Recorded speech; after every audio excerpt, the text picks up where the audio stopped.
Tem relação com algum episódio, por exemplo, na infância, dos pais proibirem determinado tipo de alimento, que é uma coisa que eu não recomendo. Tento, por exemplo, não fazer com o meu próprio filho.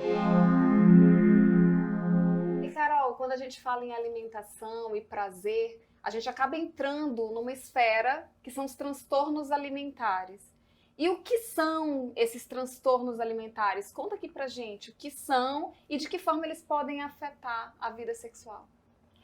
Bom, acho que os principais seriam a anorexia, que é quando a pessoa se olha no espelho, tem uma distorção da sua autoimagem e acha sempre que está acima do peso.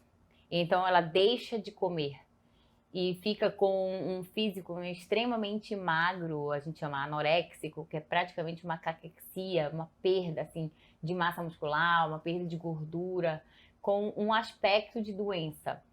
Temos a bulimia, que é a pessoa que come e depois provoca os vômitos com a sensação de culpa depois de ter se alimentado. Foi esse caso que teve no Big Brother há muito tempo atrás. Teve uma mulher com bulimia. Teve. E Ficou assim, bem famoso. E a gente vê várias pessoas famosas, e principalmente modelos, pessoas que trabalham com imagem, que estão o tempo todo em capa de revista, né? Que se cobram muito.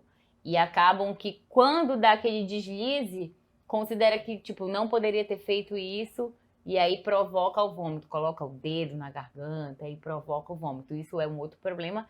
E a gente tem também as compulsões alimentares, caracterizadas por vários episódios ao longo de semanas, meses, onde a pessoa se priva, né? Se priva de alimentos, mas em algum momento ela tem aquela compulsão mesmo, que é não resistir tanto à quantidade quanto a um determinado alimento. Como é que a gente adquire esses transtornos? Tem relação com emoções, como tu disseste? Tem relação com emoções, mas também às vezes tem relação com algum episódio, por exemplo, na infância, dos pais proibirem determinado tipo de alimento, que é uma coisa que eu não recomendo. Tento, por exemplo, não fazer com o meu próprio filho, que é a questão de proibir o açúcar, né? Óbvio que existe uma fase até os 2 anos de idade que não é recomendado e a criança ainda não tem a noção.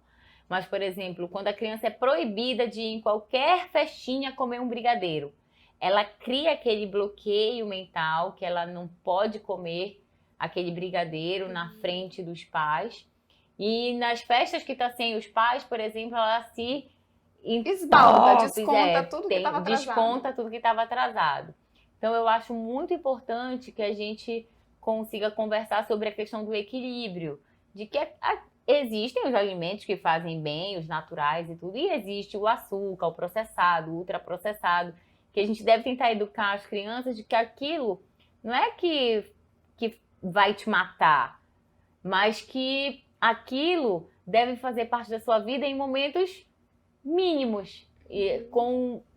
pode sim, filho, comer um brigadeiro, mas coma só um, senão você pode ter dor de barriga. Tome cuidado. Carol, isso é bem parecido com a educação sexual.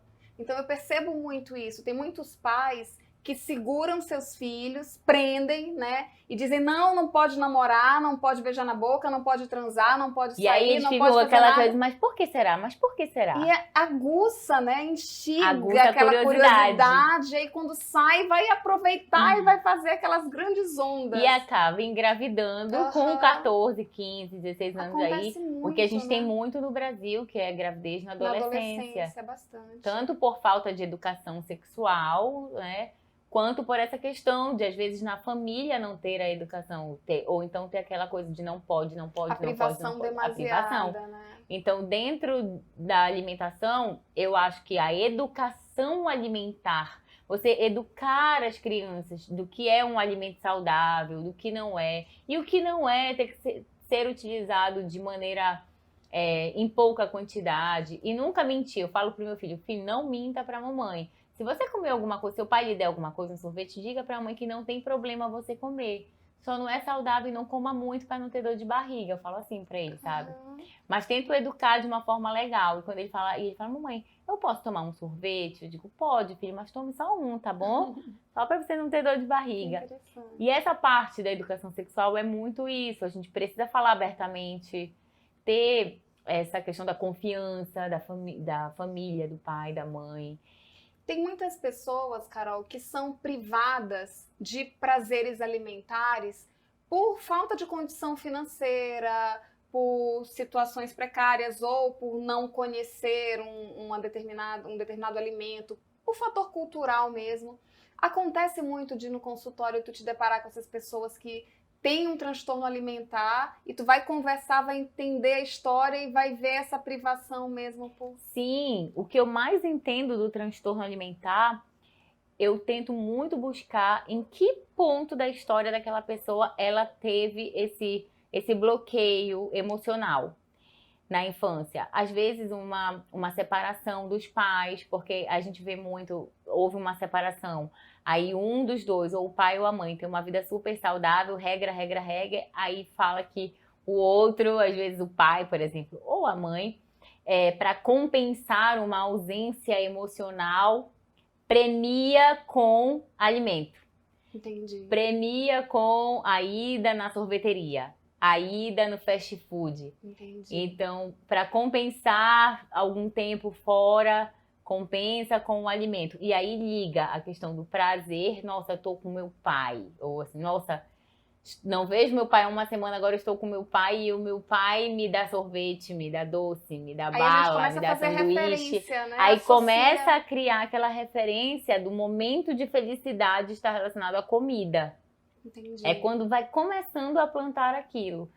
E assim, essa questão a boa alimentação, ela puxa também todo um estilo de vida, de atividade física, de saúde. E a má alimentação, às vezes, já puxa um sedentarismo,